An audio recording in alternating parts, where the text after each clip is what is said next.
Hello everyone. कैसे हैं आप लोग? उम्मीद है आप लोग सभी अच्छे होंगे। मैं भी बहुत अच्छा हूँ। तो आज की क्लास में हम लोग डिस्कस करने जा रहे हैं अकाउंट्स की थ्योरी। क्या ये थ्योरी सिर्फ सीए फाउंडेशन के लिए रिलेवेंट है? बिल्कुल भी नहीं। ये हर कॉमर्स स्टूडेंट के लिए रिलेवेंट है। हर जितने भी कॉमर्स में जो जो भी जिस भी लेवल पे हैं, चाहे वो 11th में हो, 12th में हो, सीए फाउंडेशन में हो, इंटर में हो, फाइनल में हो, कहीं भी हो, उनके लिए ये थ्योरी बहुत ही रिलेवेंट है। ठीक है। तो आज हम ये थ्योरी एकदम बेसिक से सीखेंगे कि अकाउंट्स क्या होता है, उसमें क्या क्या होते हैं, कितने टाइप के होते हैं, उसके क्या क्या स्टेप हैं, क्या क्या प्रोसेस है। तो वो हम लोग एकदम इन डेप्थ उसका स्टडी करने जा रहे हैं आज। ठीक है। हमारा जो मॉड्यूल है वो हमारे इंस्टीट्यूट का मॉड्यूल है ऑब्वियसली, जो सीए फाउंडेशन के करिकुलम में उन्होंने दे रखा है। तो उसको मैंने क्या किया है ना, उन्होंने एक्चुअली यूनिट वाइज ब्रेक करके रखा है। ठीक है। मैंने वो सारे यूनिट को मर्ज कर दिया एक ही पीडीएफ में, और हम लोग आज इसी को अपने स्टडी में पढ़ेंगे। ठीक है। तो आज मैं स्टार्ट करने जा रहा हूँ अकाउंट्स के एकदम बेसिक से। जो भी बच्चे मुझे सुन रहे हैं एकदम ध्यान से सुने, ये आपके लिए बहुत ही यूजफुल होगा। ठीक है। अगर आपको ये सब चीज पता भी होंगी फिर भी आप एक बार इसे सुन लेंगे तो आपका कॉन्सेप्ट और ही और ज्यादा क्लियर हो जाएगा। तो चलिए स्टार्ट करते हैं। तो आज का हमारा टॉपिक, जो फर्स्ट टॉपिक है, उसमें जो फर्स्ट यूनिट है उसका नाम है meaning and scope of accounting. Meaning and scope of accounting. चलिए अकाउंटिंग की बात करते हैं, अकाउंटिंग के मीनिंग की बात करते हैं। तो एक बात बताइए, अकाउंट्स क्या होता है? सबसे पहला सवाल जो आता है वो ये आता है कि अकाउंट्स होता क्या है, अकाउंटिंग हम लोग करते क्यों हैं। तो एक बात बताओ, कॉमर्स में या फिर बिजनेस में, हम ऐसे कॉमर्स नहीं बोल सकते, मतलब बिजनेस में, कोई भी बिजनेस हम लोग करते हैं, क्यों करते हैं? बिजनेस करने का हमारा क्या उद्देश्य होता है? हमारा जो बिजनेस करने का उद्देश्य होता है वो क्या होता है? तो सबसे पहला जो ऑब्जेक्टिव होता है किसी भी बिजनेस का वो होता है प्रॉफिट। मैं यहाँ पे, हालांकि कुछ बच्चों के मन में आ रहा होगा कि नॉन प्रॉफिट ऑर्गेनाइजेशन भी होते हैं, मैं यहाँ पे उनकी बात नहीं कर रहा हूँ। ठीक है। तो सबसे जो पहला ऑब्जेक्टिव किसी भी बिजनेस का होता है, किसी भी ऑर्गेनाइजेशन का होता है, वो होता है प्रॉफिट ओरिएंटेड, प्रॉफिट मोटिव। तो अब एक बात बताओ, कोई भी जो प्रॉफिट कमाना चाहता है, तो प्रॉफिट तो सबको अच्छा लगता है। ऑब्वियस सी बात है, प्रॉफिट सबको अच्छा लगता है। प्रॉफिट हम लोग जो अर्न करते हैं वो करते कैसे हैं? बिजनेस करके करते हैं। बिजनेस को चलाने के लिए, बिजनेस को चलाने के लिए जो, जैसे हर डिपार्टमेंट बहुत जरूरी होता है। जैसे सेल्स डिपार्टमेंट जरूरी होता है क्योंकि वो सेल करेगा तभी बिजनेस प्रॉफिट कमा पाएगी। परचेज डिपार्टमेंट, परचेज वाला परचेज करके ही नहीं लाएगा तो सेल वाला सेल कैसे करेगा? तो परचेज डिपार्टमेंट का भी इक्वली कंट्रीब्यूशन होता है। फिर प्रोडक्शन डिपार्टमेंट प्रोड्यूस ही नहीं करेगा तो सेल वाला सेल क्या करेगा? तो यहाँ पे मैं ये कहना चाह रहा हूँ कि हर डिपार्टमेंट का एक अपना रोल होता है जो अपने आप में बहुत ही ज्यादा इंपॉर्टेंट होता है। सिमिलरली एक डिपार्टमेंट होता है finance and accounts. Finance and accounts, ये डिपार्टमेंट का क्या रोल होता है? इस डिपार्टमेंट का किसी भी ऑर्गेनाइजेशन, हर हर ऑर्गेनाइजेशन, हर कंपनी में ये एक डिपार्टमेंट होता है फाइनेंस एंड अकाउंट्स का। तो यहाँ पे बात हम लोग सिर्फ अकाउंट्स की कर रहे हैं, फाइनेंस की नहीं कर रहे। फाइनेंस थोड़ा सा अलग टॉपिक हो जाता है।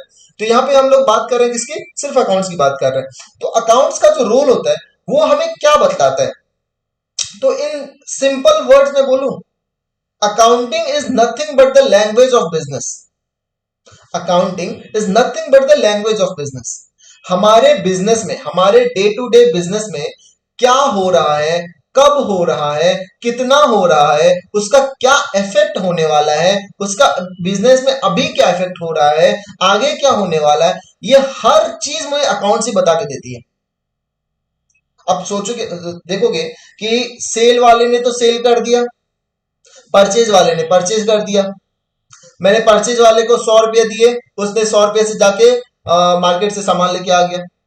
मैं वो सामान को मॉडिफाई किया अपने हिसाब से, अपना प्रोडक्ट तैयार किया और उसको मैंने सेल वाले को हाथ में दे दिया, और सेल वाले गया उसको मार्केट में बेच के आ गया, 150 रुपये लेके आ गया। अब एक बात बताओ, अगर अकाउंट्स टीम नहीं बैठा हो, अगर अकाउंट्स का रोल, अब मैं अकाउंट्स के रोल समझाता हूं आप लोग कि अकाउंटिंग करते क्यों। हम लोग क्या सीख रहे हैं? अभी हम लोग ये सीख रहे हैं अकाउंटिंग करते क्यों, इसकी जरूरत क्यों पड़ी, होता क्या है ये। सबसे पहले इसकी नीड को जानते हैं कि इसकी जरूरत पड़ती कहां पे। तो एक बात बताओ, मेरे पॉकेट से 100 रुपए गए थे सुबह, जो मैंने परचेज वाले को दिए कि जा भाई तू सामान खरीद के ले आ। वो गया सामान खरीद के लाया, उस सामान को मैंने, वो रॉ मटेरियल था उसको मैंने अपने हिसाब से कुछ मॉडिफाई किया और अपना प्रोडक्ट तैयार कर लिया, और वो प्रोडक्ट मैंने सेल्स टीम को हैंड ओवर कर दिया कि जा भाई तू इसको बेच के लेके आ। वो वो गया मार्केट में, इसको बेच के लेके आ गया। ये कहानी एकदम सिंपल है। अभी आपको समझ में आ रहा होगा कि 100 मेरे पॉकेट से गया, 150 मेरे पॉकेट में आया, तो 50 रुपए का मेरा प्रॉफिट है ना, 50 रुपए का प्रॉफिट। अभी जो आपने माइंड में फटाक से कैलकुलेट कर लिया 50 रुपए का प्रॉफिट है, आपको मैं बता दूं कि अगर जब मैंने आपके मन में फिगर डाला कि 100 का परचेज था, 150 का सेल था, तभी आपका माइंड ये कैलकुलेट कर पाया कि आपका 50 रुपए का प्रॉफिट है। से फॉर एग्जाम्पल, अब मैं ऐसा सिनेरियो अज्यूम करो कि मैं ना आपको परचेज का फिगर बता रहा हूं, ना मैं आपको सेल का फिगर बता रहा हूं। मैंने परचेज वाले को कुछ रुपए दिए, मैं नहीं बता रहा हूं कितने रुपए दिए, और सेल वाला लास्ट में आके मुझे कुछ रुपए दिया। क्या आप मुझे कभी भी प्रॉफिट बता पाओगे बिना फिगर जाने? परचेज वाला परचेज तो करके दिखा देगा, क्या वो अकेले प्रॉफिट बता सकता है? कभी नहीं बता सकता है। सेल वाला सेल करके तो दिखा देगा, क्या वो मुझे प्रॉफिट बता सकता है? अनलेस कि मैं उसे परचेज का फिगर बताऊं।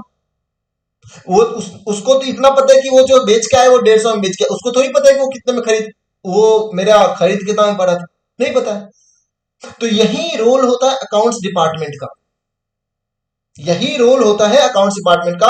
बिजनेस के अंदर जितने भी लेन देन, उसको हम लोग इंग्लिश में ट्रांजेक्शन बोलते हैं, हम लोग आगे पढ़ेंगे इस चीज के बारे में। जितना भी ट्रांजेक्शन चलता है ना, वो अकाउंट्स डिपार्टमेंट से होके गुजरता है।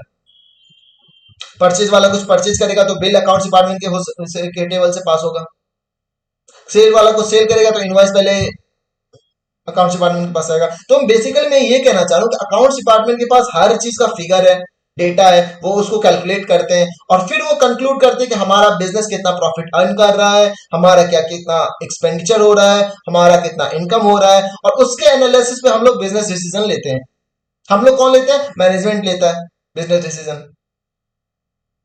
तो बेसिकली अकाउंटिंग का काम क्या है? अकाउंटिंग आसान भाषा में अगर मैं आपको समझाऊं तो अकाउंटिंग का सिर्फ इतना काम है कि मेरे बिजनेस के अंदर में क्या क्या हो रहा है, मेरा बिजनेस कैसा परफॉर्म कर रहा है, मेरा बिजनेस का आज के दिन में क्या स्टेटस है, उसका क्या पोजीशन है, ये सब हमको कौन बताता है? तो ये सब हमको अकाउंटिंग बताता है। आई होप मेरी बात समझ रहे होंगे आप लोग। ठीक है। अब इसी अकाउंटिंग को हम लोग ब्रेक कर करके आगे सीखेंगे। ठीक है। ये जो अकाउंटिंग वर्ड है ना, ये अपने आप में बहुत बड़ा वर्ड है। अकाउंटिंग के अंदर बहुत कुछ आता है। Financial accounting, cost accounting, human resource accounting, ऐसे करके बहुत सारे डिवीजन है इसके। हम लोग उसमें सीखेंगे कि ये अच्छा, ये इस चीज के अकाउंटिंग की बात कर रहा है, ये इस चीज की अकाउंटिंग की बात कर रही है, ये इस चीज की अकाउंटिंग की बात कर रहा है, वैसे जो हमारे सिलेबस में सबसे ज्यादा इंपॉर्टेंट है, जो हमारे लिए सबसे ज्यादा रेलेवेंट है, वो होता है हमारा अकाउंट्स के कॉन्टेक्स्ट में फिनेंशियल अकाउंटिंग। फिनेंशियल अकाउंटिंग क्या होता है? फिनेंशियल अकाउंटिंग वो होता है जो हम लोग बुक्स ऑफ अकाउंट्स को, जो हमारे day to day profit loss account बनते हैं, बैलेंस शीट बनते हैं, ये सब को जो हम लोग अकाउंटिंग करते हैं, इसको बोलते हैं फिनेंशियल अकाउंटिंग। ठीक है। और भी बहुत सारे सब डिविजन है अकाउंटिंग के, वो हम लोग आगे अभी जो पढ़ेंगे आगे डिस्कस करेंगे। ठीक है। उम्मीद है यहां तक आप लोगों को सारी बात समझ में आई होगी। ठीक है। चलिए आगे बढ़ते हैं। देखिए इसमें क्या दिया हुआ है, यहां पे दिया हुआ है प्रोसीजर ऑफ अकाउंटिंग। जैसे कि आप लोग देख पा रहे होगे, जैसे कि आप लोग देख पा रहे हो procedure of accounting. Procedure of accounting में दो पार्ट दिया हुआ है, एक दिया हुआ है जनरेटिंग द फाइनेंशियल इंफॉर्मेशन और दूसरा दिया हुआ है यूजिंग द फाइनेंशियल इंफॉर्मेशन। पहला क्या है? जनरेटिंग द फाइनेंशियल इंफॉर्मेशन, और दूसरा क्या है? Using the financial information. दिख रही है ना आप लोग को? ठीक है, एक सेकेंड। हाँ, ठीक है। जनरेटिंग द फाइनेंशियल इंफॉर्मेशन क्या होता है और यूजिंग द क्या होता है? एक बात बताओ, पहले पकाओगे या पहले खाओगे?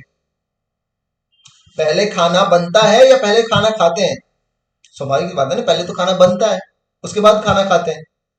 तो पहले कोई भी चीज बनती है, उसके बाद वो चीज इस्तेमाल होती है। पहले ये पेन बना, उसके बाद यूज कर रहा हूं ना मैं आज। आप मेरी बात समझो। तो सिमिलरली अकाउंटिंग में भी वही चीज होती है, पहले अकाउंट्स बनता है और फिर वो अकाउंट्स यूज में होते हैं। तो यूज क्यों होता है? अरे भाई, यूज होने के लिए तो बनाया जाता है ना उसको, बिना किसी पर्पस के थोड़ी ना बनाया जाएगा। इतना एफर्ट लगता है, इतना मैन पावर लगता है, इतना उसमें कॉस्ट लगता है।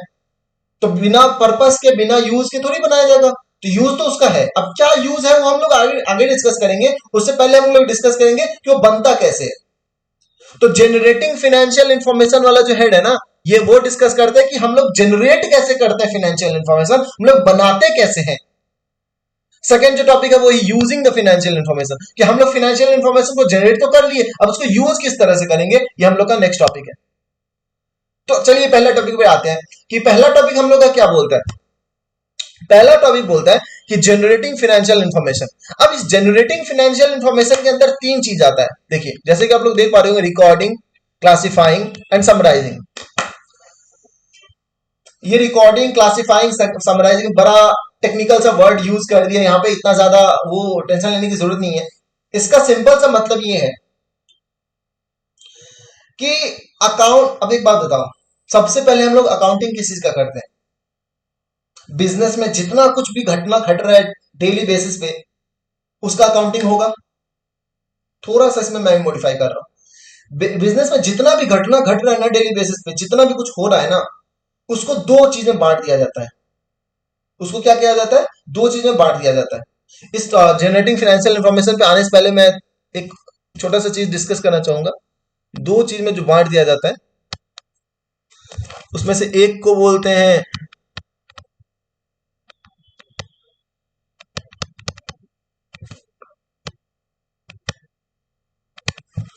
ट्रांजेक्शन और दूसरे को बोलते हैं इवेंट। अब ट्रांजेक्शन क्या होता है, इवेंट क्या होता है? तो देखिए हमारे बिजनेस में डेली बेसिस पे बहुत ही कुछ होता रहता है। अब बहुत कुछ होने से मतलब मेरा मतलब क्या है पता है? बहुत, अब मैं सेल करके आया, तो कितने का सेल किया, वो एक ट्रांजेक्शन है। ट्रांजेक्शन का हिंदी मतलब होता है लेन देन। एक बिजनेस के अंदर लेन देन तो होता है। लेन देन मतलब खरीदना बेचना, दो पार्टी का इन्वॉल्वमेंट, कुछ लेन देन हुआ, आपस में ट्रांसफर हुआ, उसी को बोलते हैं लेन देन। इवेंट मतलब होता है, जनरल मीनिंग होता है इवेंट का, घटना। यहां पे भी उसी कंटेक्स्ट में उसी के आसपास मीनिंग घूमता है। तो उस पर हम लोग थोड़ा सा गौर करेंगे कि ट्रांजेक्शन मतलब तो हम लोग समझ गए, लेन देन।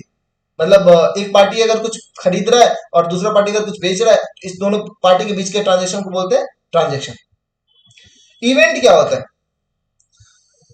तो देखिए भाई, जो हम लोग करते हैं, हालांकि ये टॉपिक ट्रांजेक्शन और इवेंट वाला आगे आएगा, मैं अभी डिस्कस कर दे रहा हूं, वहां पे मैं वो याद दिला दूंगा, फिर वो मार्क करा के फिर आगे बढ़ जाऊंगा, ठीक है। तो अभी देखिए, ध्यान से सुनिए मेरी बात को। ट्रांजेक्शन, ट्रांजेक्शन का मतलब क्या हुआ? ट्रांजेक्शन का मतलब होता है लेन देन, इवेंट का मतलब होता है घटना। तो अगर हम लोग को फर्क करने बोला जाए ना कि ट्रांजेक्शन क्या है और इवेंट क्या है, तो इन एकदम सिंपल सा लैंग्वेज में अगर बोलूं, तो ट्रांजेक्शन वो है जो हम करते हैं।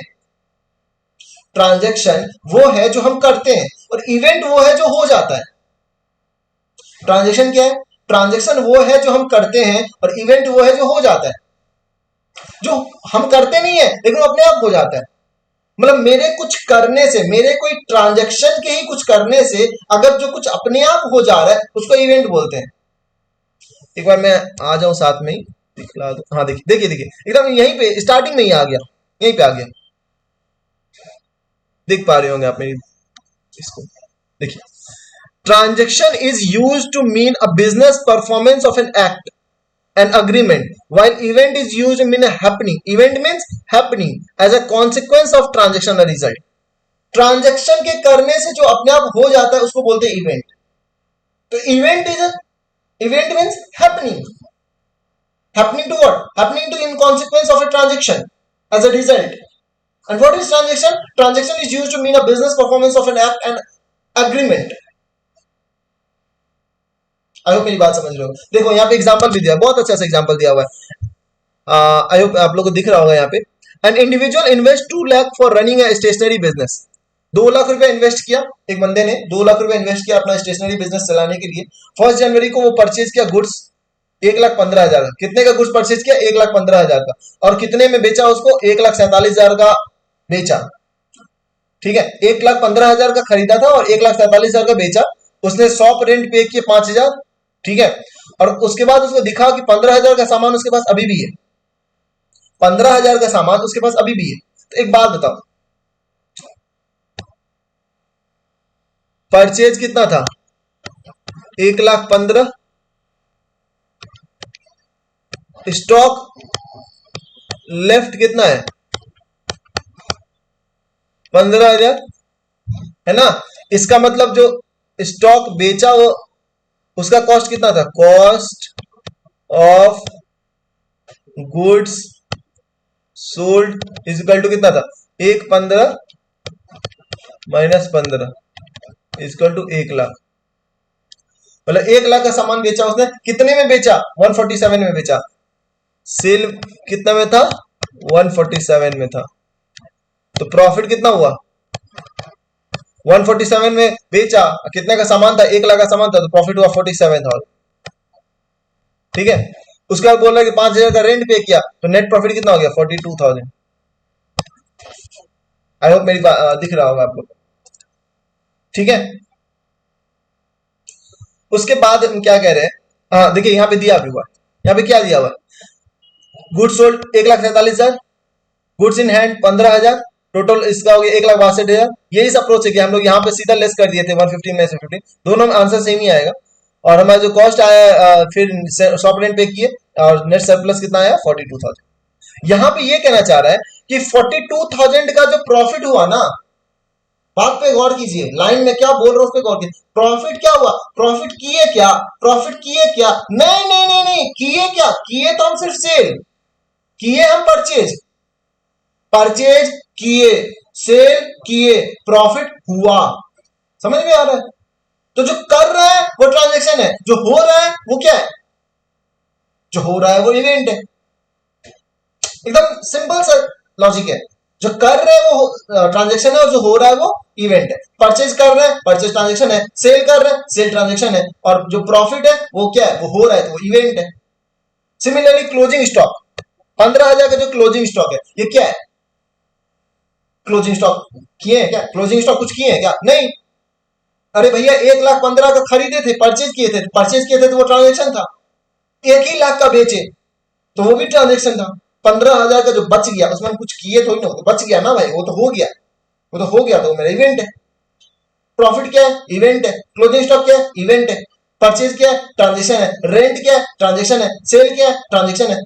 चलिए, बहुत डिस्कशन हो गया इस पे। अब आई होप कि आप लोग को ये समझ में आ गया होगा कि ट्रांजेक्शन और इवेंट में क्या फर्क होता है। ठीक है। देखिए यहाँ पे ये भी दिया हुआ है कि लैंग्वेज ऑफ बिजनेस, देख रहे हो?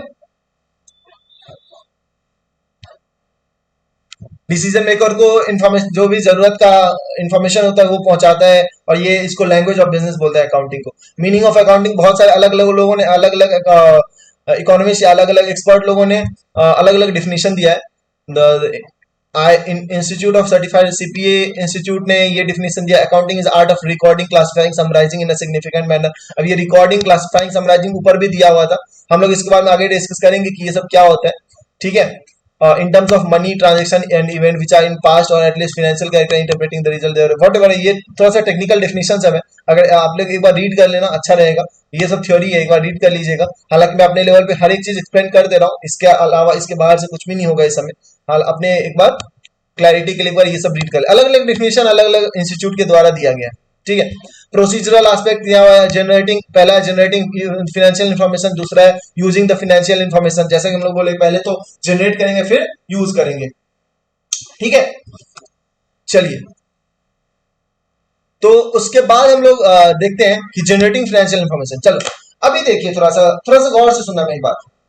मैं क्या कह रहा हूं, अब एक बात तो समझ में आ गई, अकाउंटिंग में हम लोग दो ही चीज रिकॉर्ड करते हैं, या तो ट्रांजेक्शन या तो इवेंट। तीसरा थोड़ी कुछ होगा यार। देखो ना, बिजनेस प्लान सोच के देखो। परचेज करेंगे, सेल करेंगे, रेंट देंगे, सैलरी देंगे, वेजेस देंगे, स्टेशनरी का खर्चा होगा, पोस्टेज का खर्चा होगा, प्रिंटिंग का खर्चा होगा, जो भी होगा, या तो खर्चा होगा या तो कमाई होगा, या तो दोनों का डिफरेंस प्रॉफिट होगा। तो हम ये कहना चाह रहे हैं कि कोई भी ट्रांजेक्शन या कोई भी इवेंट का सबसे पहला शुरुआत क्या होगा? कि हम लोग परचेज करके आएंगे।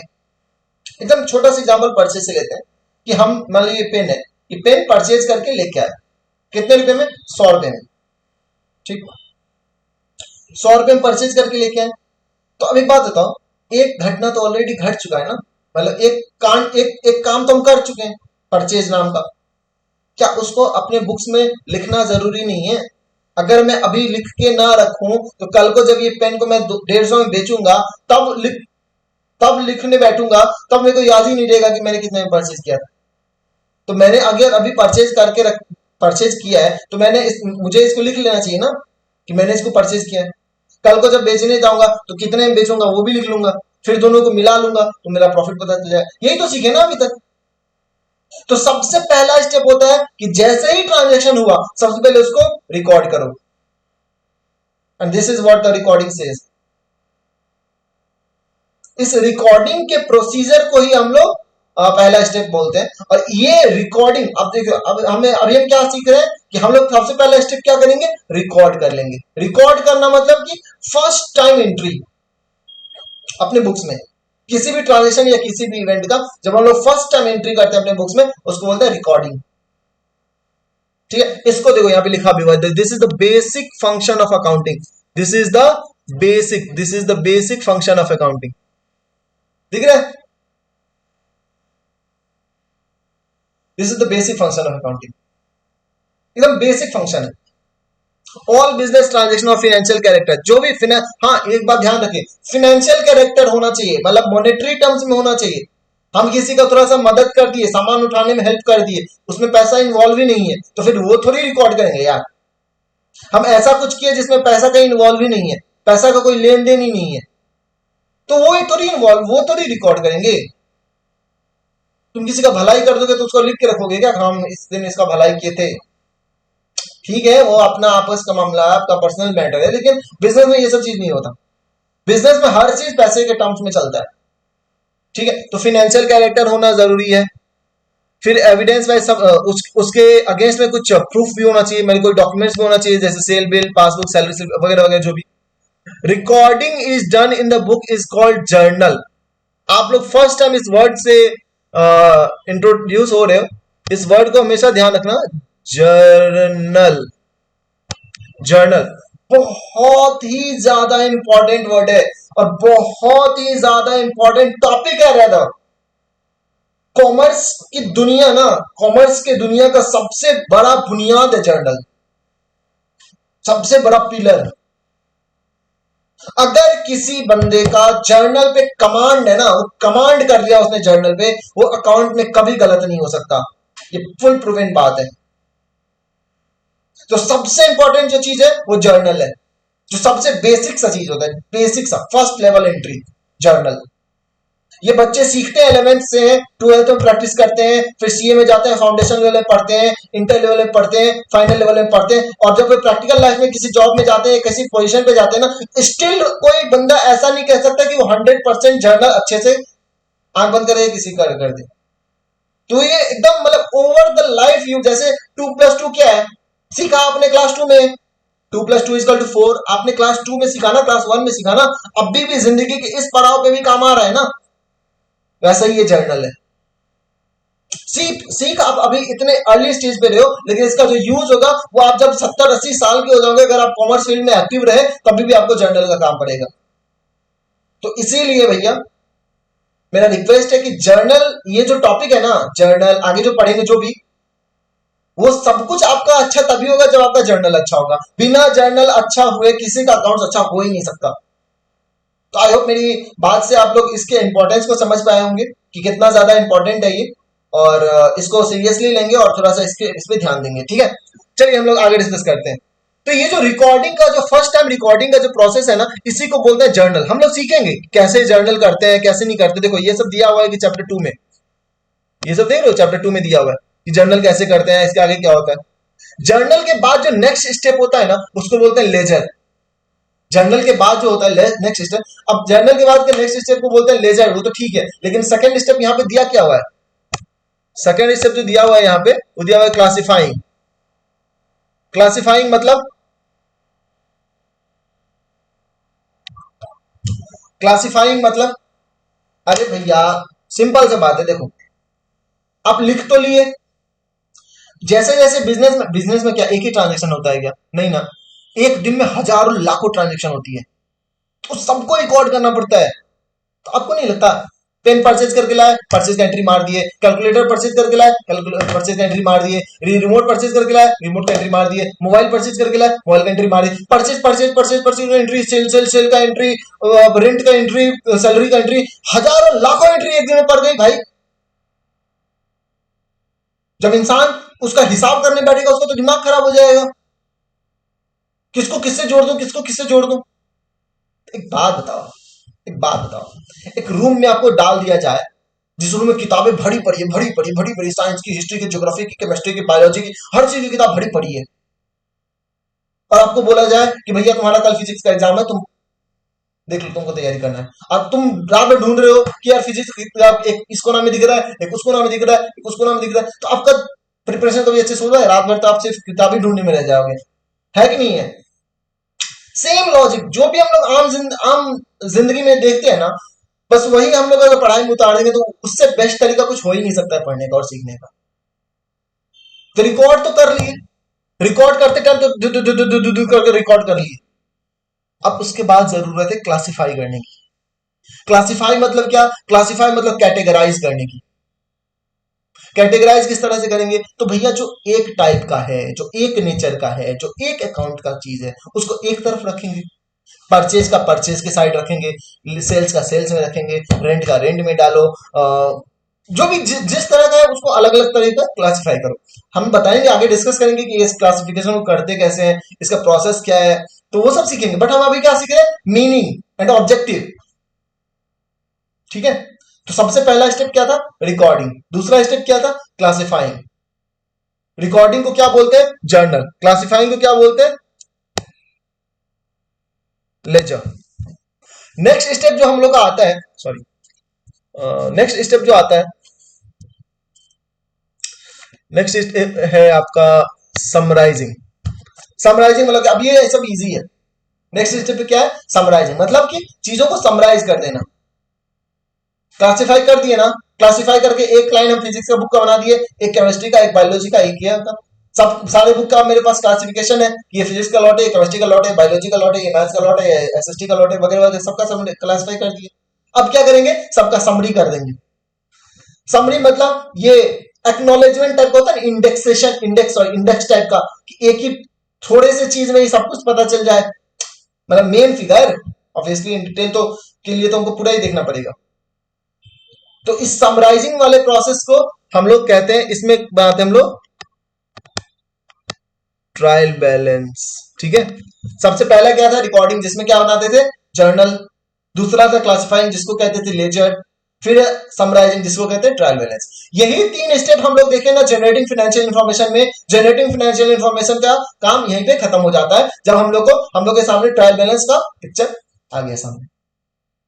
आगे एक स्टेप और है फाइनल अकाउंट का, वो भी समराइजिंग के ही अंदर आता है, वो भी समराइजिंग के ही अंदर आता है। हालांकि अभी वो चीज डिस्कस नहीं कर रहा हूं मैं, कि वो जैसे जैसे जर्नल लेजर और ट्रायलेंस डिस्कस कर लेंगे उसके बाद हम लोग फाइनल स्टेटमेंट पहुंच जाएंगे।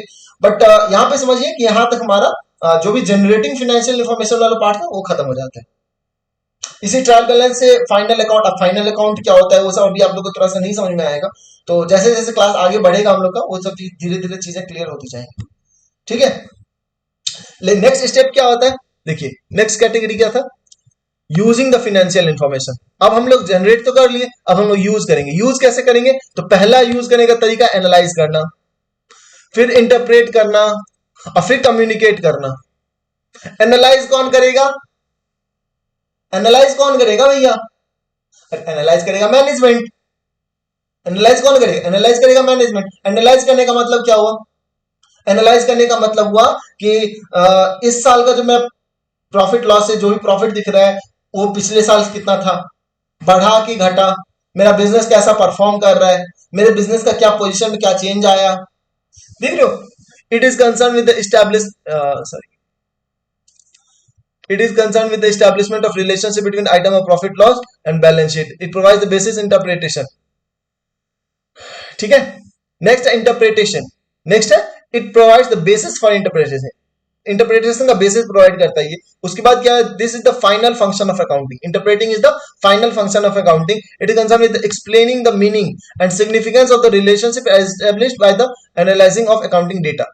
ये इंटरप्रेट करके बताता है कि आपका बिजनेस क्या कहना चाह रहा है आपसे। हम क्या बोले, अकाउंटिंग क्या है, बिजनेस का लैंग्वेज है ना, अकाउंटिंग बिजनेस का लैंग्वेज है कि नहीं है। तो लैंग्वेज का यूज क्या होता है कि वो आपको बतलाए कि आपका बिजनेस कैसा काम कर रहा है। वो आप मतलब कौन किसको बतलाता है, बुक्स बतलाता है मैनेजमेंट को, और फिर बाद में वही मैनेजमेंट क्या करता है, कम्युनिकेट करता है किसके साथ कम्युनिकेट करता है, through the other users of financial statement. अब यूजर्स ऑफ फाइनेंशियल स्टेटमेंट कौन होते हैं, तो फाइनेंशियल स्टेटमेंट यानी फाइनेंशियल अकाउंट का जो यूजर है, यूजर मतलब जो इसका यूज करेगा, वो बहुत सारे लोग हो सकते हैं। हमारा गवर्नमेंट हो सकता है, हमारे क्रेडिटर्स होते हैं, हमारे स्टेक होल्डर्स होते हैं, हमारे शेयर होल्डर्स होते हैं, हमारे एम्प्लॉयज होते हैं, अंदर का मैनेजमेंट टीम खुद ही होता है, जनरल पब्लिक होते हैं, तो बहुत सारे लोग यूजर्स होते हैं। तो एक्सक्यूज मी, तो वहां तक उनके अकाउंटिंग बात को कम्युनिकेट करना इज द लास्ट प्रोसेस, ठीक है। It will concern with the transmission of summarise analyse and interpreted information to the end users, देख रहे end users, to make the rational decision, ताकि यूजर्स जो है वो सही सही डिसीजन ले पाए। डिसीजन किस चीज के रिगार्डिंग, कि हमारा बिजनेस कैसा है, कैसा काम कर रहे हैं वगैरह, ठीक है। आई होप मेरी बात समझ में आई होगी अभी तक यहाँ आप लोग को। अभी तक हम लोगों ने जो सीखा है वो बस यही है कि अकाउंटिंग क्या होता है, क्यों यूज है, उसका ट्रांजेक्शन इवेंट क्या है, उसके अंदर क्या क्या होता है। उसके बाद हम लोग यहाँ पे दिया हुआ है कि accounting as a social science कैसे है। अकाउंटिंग एज अ सोशल, ये हार्डली एक थ्योरी है, बस मैं रिकमेंड करूंगा कि बार रीड कर लीजिए, ठीक है। हालांकि इसका इतना ज्यादा रिलेवेंस होता नहीं है एग्जाम में। उसके बाद हम लोग का टॉपिक आता है ऑब्जेक्टिव्स ऑफ अकाउंटिंग। उसके बाद जो टॉपिक है वो है ऑब्जेक्टिव्स ऑफ अकाउंटिंग, कि अकाउंटिंग का उद्देश्य क्या क्या है। लाइन बाय लाइन मैं इसको रीड नहीं करूंगा, हर पॉइंट को लेकिन एक्सप्लेन कर दूंगा ताकि आप लोग को इजीली समझ में आ जाए, ठीक है। बट उससे पहले मैं 2 मिनट का ब्रेक देना चाहूंगा आप लोग को। आप लोग भी थोड़ा सा ब्रेक ले लीजिए, फिर हम लोग कंटिन्यू करते हैं, ठीक है। Welcome back students. तो हम लोग क्या डिस्कस कर रहे थे फिर, ऑब्जेक्टिव ऑफ अकाउंटिंग स्टार्ट करने वाले थे, ओके। तो ऑब्जेक्टिव ऑफ अकाउंटिंग का मतलब होता है कि अकाउंटिंग का क्या क्या उद्देश्य है, हम लोग अकाउंटिंग कर क्यों रहे हैं, हम लोग अकाउंटिंग कर क्यों रहे हैं, यही उद्देश्य है। तो ठीक है, चलिए लाइन बाय लाइन देखते हैं कि अकाउंटिंग का क्या क्या उद्देश्य है। पहला पॉइंट है सिस्टमैटिक रिकॉर्डिंग ऑफ ट्रांजेक्शन। पहला पॉइंट क्या है, सिस्टमैटिक रिकॉर्डिंग ऑफ ट्रांजेक्शन। मतलब क्या हुआ कि जितने भी ट्रांजेक्शन हमारे बिजनेस में डे टू डे लाइफ में होते हैं, उसको सिस्टमेटिकली, ऐसे हैफेजर्डली मतलब वे में नहीं रिकॉर्ड करते जाना है बस कैसे कैसे भी कुछ भी, सिस्टमेटिक वे में रिकॉर्ड करना हमारा फर्स्ट ऑब्जेक्टिव है, ठीक है। अरे भैया सिस्टमेटिक वे में रिकॉर्ड होगा तभी तो उसको हम क्लासिफाई करके, उसको समराइज करके, फिर उसको अपने यूजर्स के लिए उसको बेनिफिशियल बना पाएंगे ना, उसको फ्रूटफुल बना पाएंगे ना, ठीक है। तो basic objective of accounting is to systematically record the financial aspect of the business transaction, that is book keeping. Book keeping मतलब बुक्स को मेंटेन करना, ठीक है। These recorded transaction are later on classified, देखो है ना, बाद में क्लासिफाई करेंगे, समराइज करेंगे logically for preparation of financial statement को प्रिपेयर करें, and their analysis and interpretation and then communication to and then to users, ठीक है, कम्युनिकेशन टू यूजर्स, ओके। तो इसको मैं हटा ही देता हूं, ओके, ठीक है। नेक्स्ट पॉइंट है हमारा ascertainment of result of above recorded transaction.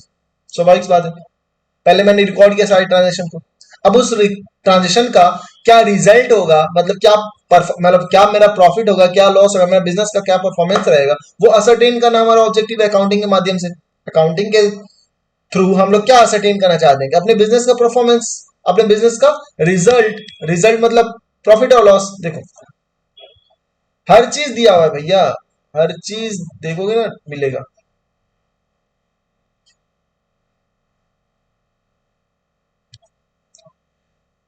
If revenue exceed expenses then it is profitably, तो प्रॉफिट हो रहा है। अगर अगर एक्सपेंस एक्सीड कर जाएगा रेवेन्यू को, इसका मतलब बिजनेस लॉस कर रहा है, ठीक है। प्रॉफिट लॉस क्या हेल्प करता है मैनेजमेंट को, different stakeholder in taking rational decision, सही डिसीजन लेने में हेल्प करता है, ठीक है। Accountant prepare profit loss account दिया है, ठीक है।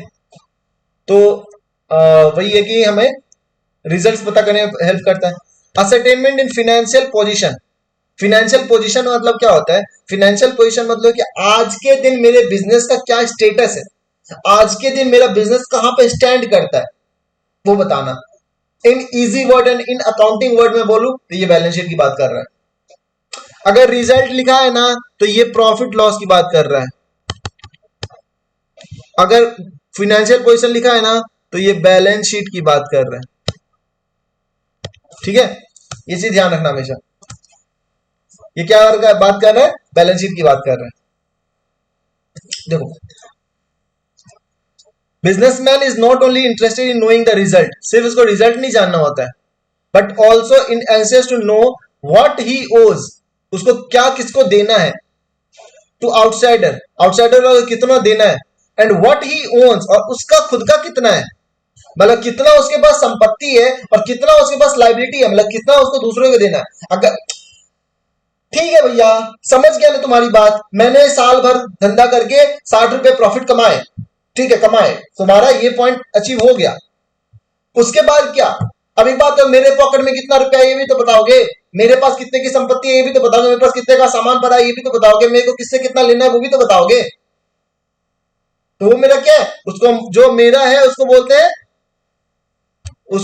हैं असेट, और जो हमको किसी को देना है उसको बोलते हैं लाइबिलिटी।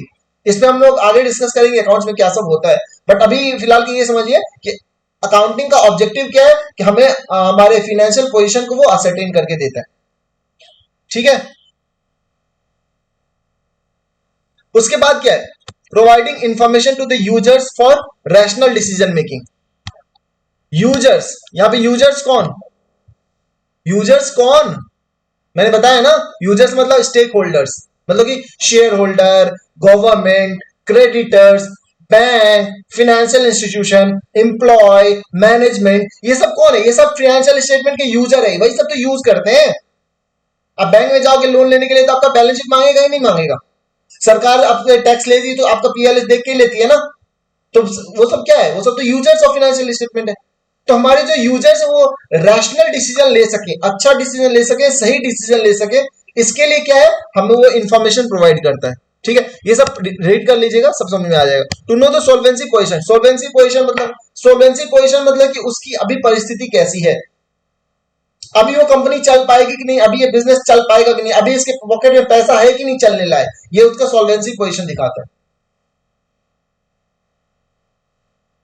अगर इसको और डिटेल में जाओ तो लॉन्ग रन में जो मेरा बिजनेस सस्टेन करेगा कि नहीं करेगा वो सॉल्वेंसी पोजीशन हुआ, और शॉर्ट रन में करेगा कि नहीं करेगा वो उसका लिक्विडिटी पोजीशन हुआ।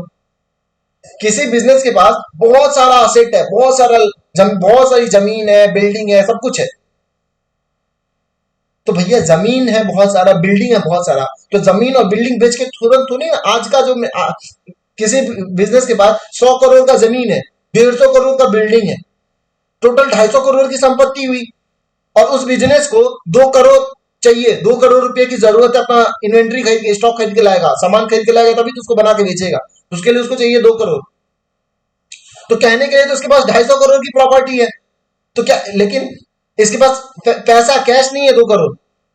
तो इसका मतलब यह कि इस बिजनेस की सॉल्वेंसी पोजीशन तो बहुत अच्छी है, सॉल्वेंसी मतलब कि लॉन्ग रन पोजीशन तो बहुत अच्छी है, लेकिन इसका जो, जस्ट अ मिनट, हाँ, तो क्या डिस्कस कर रहे थे कि लॉन्ग रन में बिजनेस टिकेगा कि नहीं टिकेगा, ये उसका सॉल्वेंसी पोजीशन हुआ।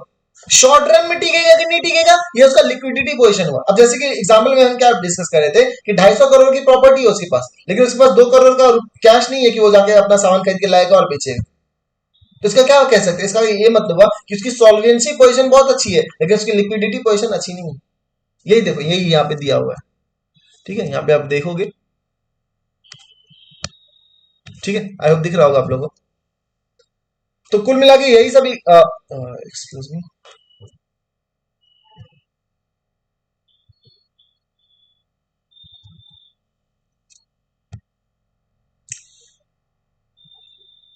तो टोटल में यही सारी ऑब्जेक्टिव हो गया। Systematic recording, ascertainment of result, ascertainment of financial position और कम्युनिकेटिंग इन्वेस्टमेंट। सिस्टमैटिक रिकॉर्डिंग में bookkeeping, journal, ledger, trial balance आ गया।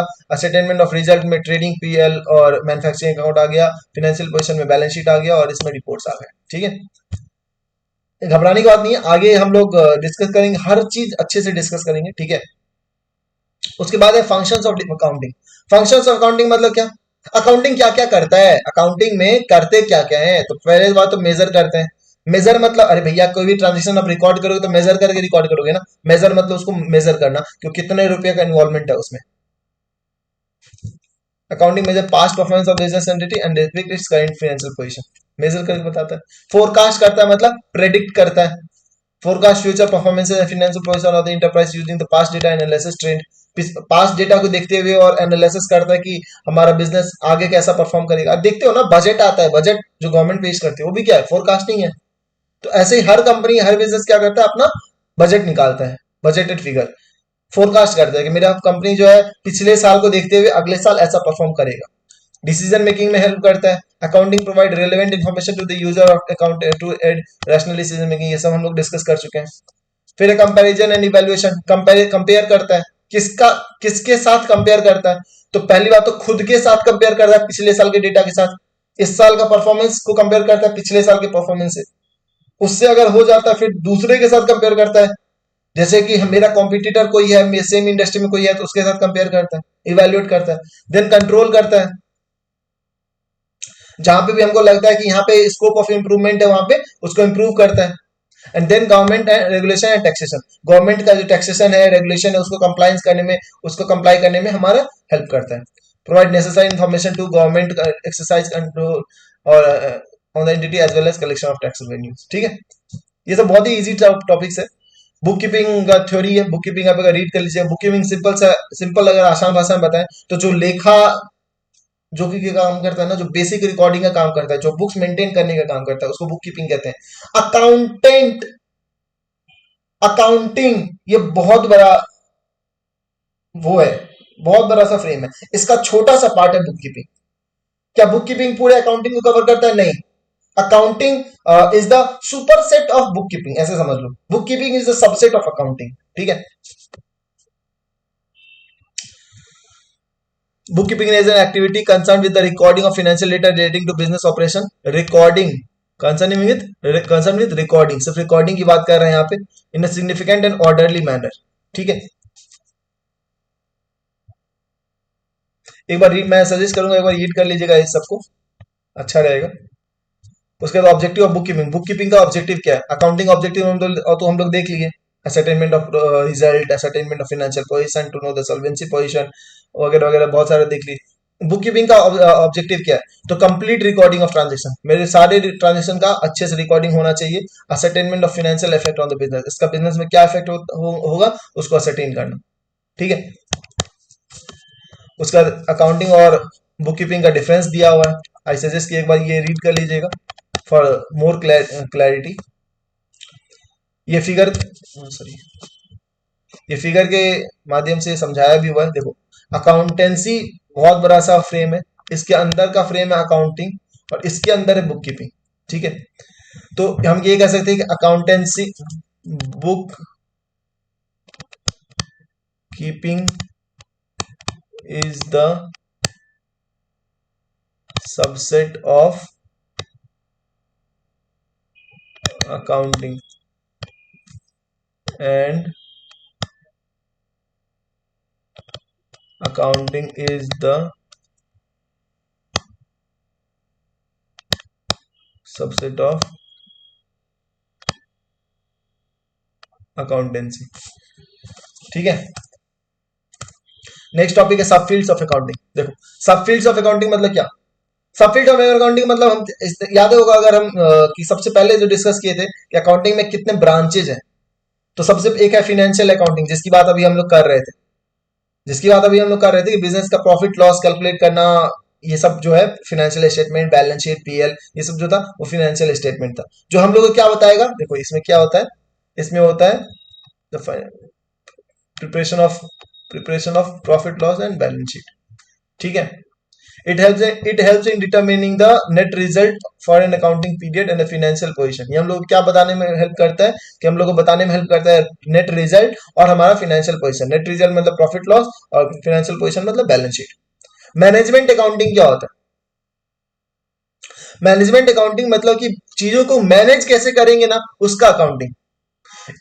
Internal reporting to manager of business unit to discharge the function of step in planning, control and decision making. The management needs to verify information. ठीक, इसका मतलब ये हुआ कि management accounting जब हम चीजों को मैनेज करते हैं ना, कोई भी चीज, अब जैसे तुमको कोई रिस्पॉन्सिबिलिटी दिया गया, एक मैनेजर, एक बिजनेस में क्या होता है, एक मैनेजर होता है, उसके अंदर एक सुपरवाइजर होता है, उसके अंदर वर्कर होते हैं। काम कौन करता है? वर्कर करता है। उसको उसको गाइड कौन करता है? सुपरवाइजर करता है। और सुपरवाइजर किसको रिपोर्ट करता है? मैनेजर को रिपोर्ट करता है। तो ये जो जितने भी चीज हो रही है ना, उसका भी तो एक लेखा जोखी होना चाहिए कि हम इतना काम दिए तुमको करने के लिए, तुम इतना काम को इतने अच्छे से किए, इतना काम को इतने अच्छे से नहीं किए, इसका ये रिजल्ट आया, इसका ये रिजल्ट आया, इसका ये रिजल्ट आना चाहिए था, 4 घंटे में तुम्हारा इतना आउटपुट होना चाहिए था, 4 घंटे में तुम्हारा इतना आउटपुट नहीं हुआ, तुम्हारा कम हुआ। तो ये सब का जो लेखा जोखी होता है ना, उसको कहते हैं मैनेजमेंट अकाउंटिंग। सिमिलरली है कॉस्ट अकाउंटिंग। कॉस्ट अकाउंटिंग क्या बोलता है? कॉस्ट अकाउंटिंग बोलता है जब हम किसी भी चीज को बनाते हैं, जब हमारा कोई भी खर्चा लगता है, तो खर्चे का जब हम लोग अकाउंटिंग करते हैं ना, कि एक चीज को बनाने में कितना खर्चा लगना चाहिए था, कितना खर्चा लग रहा है, कितना खर्चा लग चुका है, कितना खर्चा और इसमें लगने वाला है, तो सोचे कितना थे लगेगा, लग कितना गया, उसका वेरिएंस। तो ये सब जो कॉस्ट बेस पे जो अकाउंटिंग करते हैं ना, उसको हम लोग बोलते हैं कॉस्ट अकाउंटिंग। हालांकि ये मैनेजमेंट अकाउंटिंग, कॉस्ट अकाउंटिंग ये हम लोग आगे पढ़ेंगे, देखो है ना, हायर लेवल में पढ़ेंगे।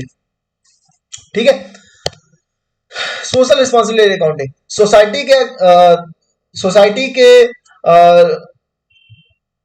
सोसाइटी के बिहाफ में मेरा क्या रिस्पॉन्सिबिलिटी है, सोसाइटी के सामने मेरा क्या रिस्पॉन्सिबिलिटी है, उसका जो अकाउंटिंग हम लोग करते हैं उसको बोलते हैं सोशल रिस्पॉन्सिबिलिटी अकाउंटिंग। इसमें मतलब from increasing social awareness about undesirable product of economy, मतलब हम कोई भी ऐसा चीज प्रोड्यूस ना करें जिससे सोसाइटी को या फिर हमारे नेचर को हार्म पहुंचे। सीएसआर, सीएसआर अभी आप लोग नहीं समझोगे, कॉर्पोरेट सोशल रिस्पॉन्सिबिलिटी होता है। तो उस सब की जो अकाउंटिंग होती है उसको सोशल रिस्पॉन्सिबिलिटी अकाउंटिंग। और लास्ट है हमारा human resource accounting. Human resource accounting क्या बोलता है? ह्यूमन रिसोर्स अकाउंटिंग बोलता है भैया जो हमारे अंदर कितने लोग काम कर रहे हैं, एक बिजनेस में कितने लोग काम कर रहे हैं, कौन कब आ रहा है, कितने लोग न्यू ज्वाइन किए, कितने लोग छोड़ के चले गए, हम उनको कैसे मैनेज करते हैं। ह्यूमन एचआर का एक टीम होता है हर बिजनेस में, वो लोगों को कैसे मैनेज करते हैं, कितने नए लोग आते हैं, कितने पुराने लोग चले जाते हैं, कितनों को ट्रेनिंग मिल रही है, कितने की किसकी कितनी सैलरी है, किसकी कितना इंक्रीमेंट होने का है। तो ये सारा जो अकाउंटिंग होता है इसको क्या बोलते हैं? Human resource accounting. ठीक है। आई होप मेरी बात आपको समझ में आ रही होगी। इसके बाद देखिए एक छोटा सा टॉपिक है users of accounting information. Users हालांकि हम लोग बहुत बार पहले भी डिस्कस कर चुके हैं कि यूजर्स में कौन कौन से आएंगे, एक बार यहाँ पे बुक्स में भी देख लेते हैं। ठीक है। तो यूजर्स में दो कैटेगरी है, एक है इंटरनल यूजर, एक है सॉरी एक है इंटरनल यूजर, एक है एक्सटर्नल यूजर। इंटरनल यूजर मतलब क्या हुआ कि जो बिजनेस के अंदर के लोग हैं, और एक्सटर्नल यूजर मतलब जो बिजनेस के बाहर के लोग हैं। बिजनेस के जो अंदर के लोग हैं ना, जो फिनेंशियल स्टेटमेंट को यूज करेंगे, उसको बोलेंगे इंटरनल यूजर। जो बिजनेस के बाहर के लोग हैं, जो एक्सटर्नल जो फिनेंशियल स्टेटमेंट को यूज करेंगे, उसको बोलेंगे एक्सटर्नल यूजर। तो किसी के मन में ऐसा डाउट तो नहीं आ रहा है कि भाई जो बिजनेस के बाहर के लोग हैं उसको क्या मतलब है फिनेंशियल स्टेटमेंट से? भैया मतलब है, मतलब है। अगर आप किसी सप्लायर के पास जा रहे हो कि भैया मेरे को 5 करोड़ का माल दे दो, 5 करोड़ का सामान दे दो, हम आपको पेमेंट 15 दिन बाद करेंगे, 1 महीने बाद करेंगे, तो बेसिकली आप उसे क्रेडिट पे परचेज करने जा रहे हो। अभी तक तो आपके बिजनेस के लिए एक्सटर्नल था, एक्सटर्नल पार्टी है ना। अभी अगर आप उसके पास जा रहे हो 5 करोड़ का प्रपोजल लेके, तो वो स्टेट अवे मना भी नहीं कर सकता है। अब बोलेगा स्टेट अवे मना क्यों नहीं कर सकता? क्योंकि भैया 5 करोड़ का सेल हो रहा है उसका, ऐसे ऐसे कैसे मना कर देगा? कोई भी चाहेगा ना कि मेरा 5 करोड़ का सेल हो, कोई अपने 5 करोड़ के कस्टमर को थोड़ी ना मना कर देगा। अगर आप वो 1% भी कमाएगा तो 5 करोड़ का 1% 5 लाख रुपया होता है, समझ रहे हो? तो स्टेट में मना नहीं करेगा। हाँ तो क्या वो मेरे को माल बेच देगा क्या? नहीं, ऐसे बेच भी नहीं देगा। वो क्या करेगा? वो आपका बैकग्राउंड वेरीफाई करेगा, वो आपका फाइनेंशियल स्टेटमेंट देखेगा कि कंपनी परफॉर्म कैसा कर रही है, कंपनी से बिजनेस किस चीज का करती है। तो वो आपका फाइनेंशियल स्टेटमेंट को यूज कर रही है, तो यूज कर रही है तो क्या हो गया? एक्सटर्नल यूजर हो गया। Creditors are the external users of the financial information, financial statement. I hope मेरी बात समझ में आ रहा होगा। ऐसे इंटरनल यूजर होता है, इंटरनल यूजर में एम्प्लॉय हो गए, मैनेजमेंट हो गया, इन्वेस्टर हो गया, ये सब हो गया। देखिए following the various user of accounting information दिया हुआ है। पहला है इन्वेस्टर। ऑब्वियसली जो हमारे बिजनेस में पैसा लगा के रखता है उसको बोलते हैं इन्वेस्टर। वो तो ऑब्वियसली हमारे टाइम टू टाइम हमारे बिजनेस का जो फाइनेंशियल स्टेटमेंट है उसको तो यूज करेगा ही, तभी उसको पता चलेगा कि मैं इसमें फर्दर और इन्वेस्ट करूं या अपने इन्वेस्टमेंट को बनाए रखूं या पैसा निकालूं अपना। फिर है एम्प्लॉय, फिर है लीडर्स नहीं है यहाँ पे, लेंडर्स होना चाहिए। लेंडर, लेंडर मतलब होता है कर्जदार, मतलब जो कर्जा देता है, जो लोन देता है, उसको बोलते हैं लेंडर्स। ठीक है, लोन प्रिंसिपल अमाउंट। फिर सप्लायर और क्रेडिटर, फिर कस्टमर, कोई अगर बड़ा सा कस्टमर अगर हमसे खरीदने जा रहा है तो भरोसा जीतने के लिए हमारा फाइनेंशियल स्टेटमेंट यूज कर सकता है। फिर गवर्नमेंट एंड देयर एजेंसी, फिर पब्लिक, आम पब्लिक, फिर मैनेजमेंट। ठीक है, तो ये सब कुछ हम लोग डिस्कस कर चुके हैं। आई से एडवाइस की एक बार आप लोग ये लाइन बाय लाइन रीड कर लीजिएगा अगर जरूरत लगे तो, हालांकि कॉन्सेप्ट में से ज्यादा और कुछ भी नहीं है। उसके बाद है relationship of accounting with other discipline, कि एक अकाउंटिंग का इकोनॉमिक्स के साथ क्या रिलेशन है, फिर है अकाउंटिंग का स्टैट्स के साथ क्या रिलेशन है, फिर है अकाउंट्स का मैथमेटिक्स के साथ क्या रिलेशन है, फिर अकाउंट्स का लॉ के साथ क्या रिलेशन है, फिर अकाउंट्स का मैनेजमेंट के साथ क्या रिलेशन है। तो भैया जब बात रिलेशनशिप की आती है ना, तो अकाउंट्स और इकोनॉमिक्स, इकोनॉमिक्स बेसिकली क्या है, इकोनॉमिक्स तो बेसिकली डिमांड्स एंड सप्लाई का खेल है। डिमांड्स और सप्लाई का इक्वेशन को इकोनॉमिक्स, मोटा भाषा में अगर हम बोले तो यही बोलते हैं ना, डिमांड और सप्लाई के जो बैलेंस होता है उसको इकोनॉमिक्स बोलते हैं। इकोनॉमिक्स वही चीज की स्टडी करते हैं, तो अकाउंट्स भी तो वही है। जब इकोनॉमिक्स, इकोनॉमिकली अगर कोई चीज ऊपर जाता है तो उसका सेल ऊपर जाएगा, तो अकाउंटिंग में भी उसकी डिपेंड डिपेंड किस पे करेगा, उसी पे तो करेगा। तो अकाउंटिंग और इकोनॉमिक्स कहीं ना कहीं एक दूसरे पे डिपेंडेंट होकर चलते हैं। देखो, accounting is viewed as a system which provides data to the user to permit informed judgment and decision. Some non-accounting data also decision making के लिए accounting data provide करता है, ये लिखा है। Accounting overlap economics in many aspect। ठीक है, economics is used as science of rational decision making about the use of scarce of resources, मतलब रिसोर्सेज जहाँ पे कम है तो उसको हम किस तरह से यूज करें, इकोनॉमिक्स यही तो सिखाता है कैसे एफिशिएंटली यूज करें।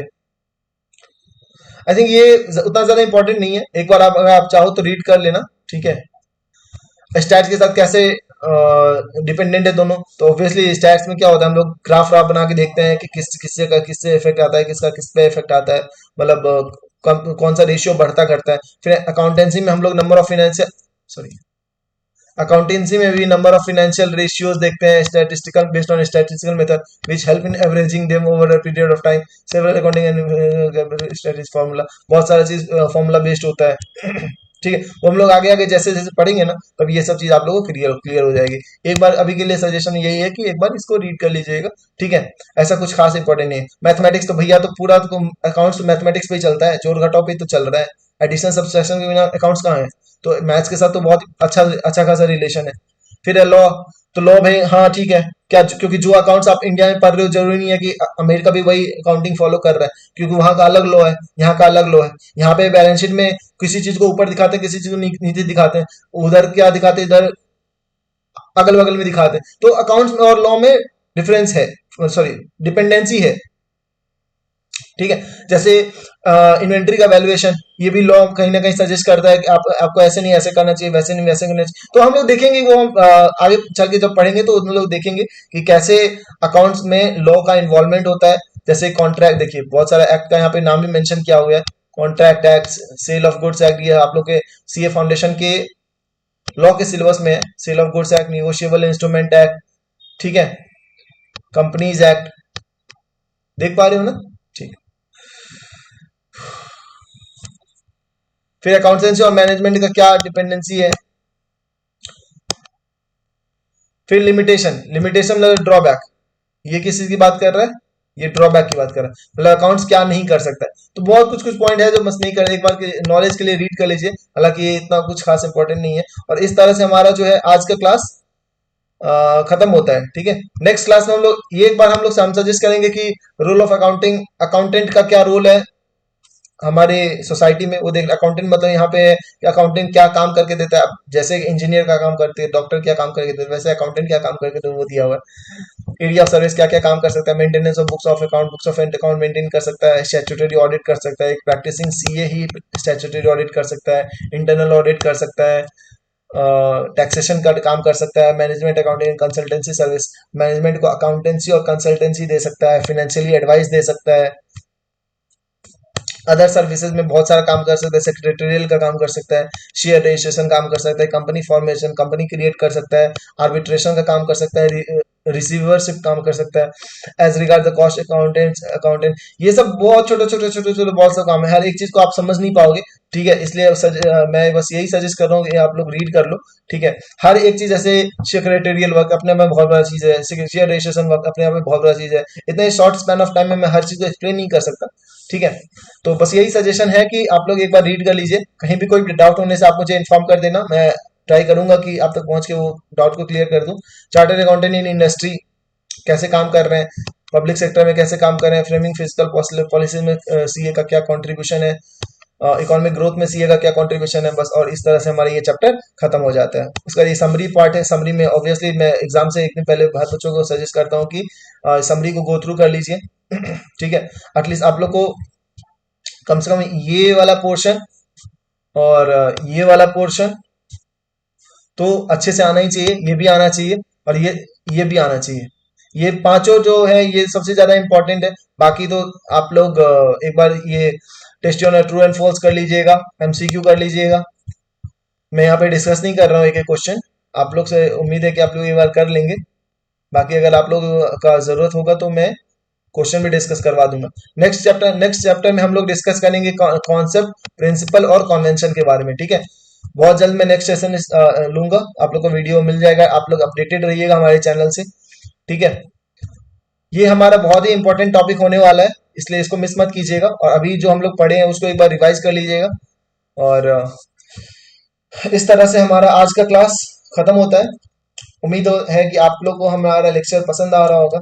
अगर पसंद आ रहा है तो हमें जरूर बताइए, हमें जान के बहुत अच्छा लगेगा। ठीक है, चलिए मिलते हैं फिर नेक्स्ट क्लास में। Okay, till then goodbye and take care.